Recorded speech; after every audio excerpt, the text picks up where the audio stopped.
Hello আসসালামু আলাইকুম, কেমন আছেন সবাই? আজকে দেখবো এমবাপ্পে অথবা হ্যালান্ডের মধ্যে কে সেরা। বর্তমান বিশ্বের অন্যতম দুইজন খেলোয়াড়, সেটা সবাই জানে এবং একে অপরকে ছাড়িয়ে যাবার জন্য লড়াই করে তারা। তো চলেন দেখে নেওয়া যাক তাদের পরিসংখ্যানে কে এগিয়ে আছে।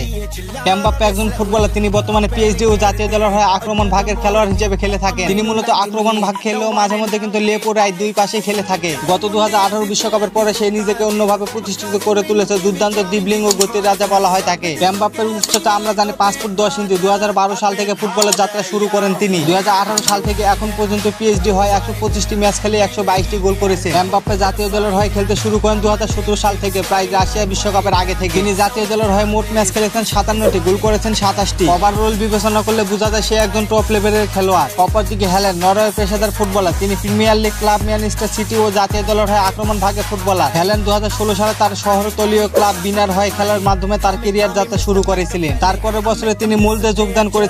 ইংল্যান্ড ফুটবল দলের হয়ে খেলার যোগ্য থাকলেও হ্যালান্ড নরওয়ে বেছে নিয়েছিল। 22 বছর বয়সে হ্যালান্ড ফুটবল বর্তমানে তিনি ম্যানচেস্টার সিটি হয়ে আলো ছড়াচ্ছেন। ম্যান সিটি ক্লাবে আসার আগে 21টি ম্যাচ খেলে গোল করেছেন 20টি। তার ফুটবল ক্যারিয়ারে যাত্রা শুরু করে মাত্র 16 বছর বয়সে। অন্যদিকে বসুরিয়া ডর্টমুন্ডের হয়ে 79 ম্যাচ খেলে গোল করেছেন 86টি। তারপর চলতি মৌসুমে ট্রান্সফার মার্কেটে ম্যানচেস্টার সিটিতে আসে। ম্যানচেস্টার সিটির হয়ে 20টি ম্যাচ খেলে গোল করেছেন 25টি। এমন গোলে দেখা মিললে মেসিরও রেকর্ড ভেঙে দিতে পারে। পারফরম্যান্সের দিক দিয়ে আমি এমবাপ্পেকে এগিয়ে রাখবো। খেলোয়াড় হিসেবে এমবাপ্পেকে পরিপূর্ণ খেলোয়াড় মনে হয়, কারণ এমবাপ্পে গোল করার জন্য তৈরিও করতে পারে এবং গোল নিজে করতেও পারে। হ্যালান্ড তেমন বল বানাতে পারে না। হ্যালান্ড 5 থেকে অনেক সুন্দর সুন্দর গোল করতে পারে। এমবাপ্পে আবার লেফট ও রাইট আক্রমণ দিক দিয়ে খেলতে পারে, কিন্তু হ্যালান্ড আবার মাঝখানে খেলতে পারে। তাও আপনারা যাচাই করেন দুইজনের মাঝে কে সেরা, অবশ্যই আপনারা কমেন্ট করে আমাদের জানিয়ে দিতে পারেন। আজকে তাহলে এই পর্যন্ত। এমন নতুন নতুন আপডেট পেতে অবশ্যই একটু করে লাইক, কমেন্ট, শেয়ার আর সাবস্ক্রাইব করতে ভুলবেন না। আর পরবর্তী ভিডিওর জন্য অবশ্যই কমেন্ট করে জানাতে পারেন। আর আপনারা চাইলে আমাদের হোয়াটসঅ্যাপ গ্রুপে অ্যাড হতে পারেন, ডিসক্রিপশন বক্সে লিংক আছে। আর ফেসবুক থেকে দেখে থাকলে অবশ্যই একটু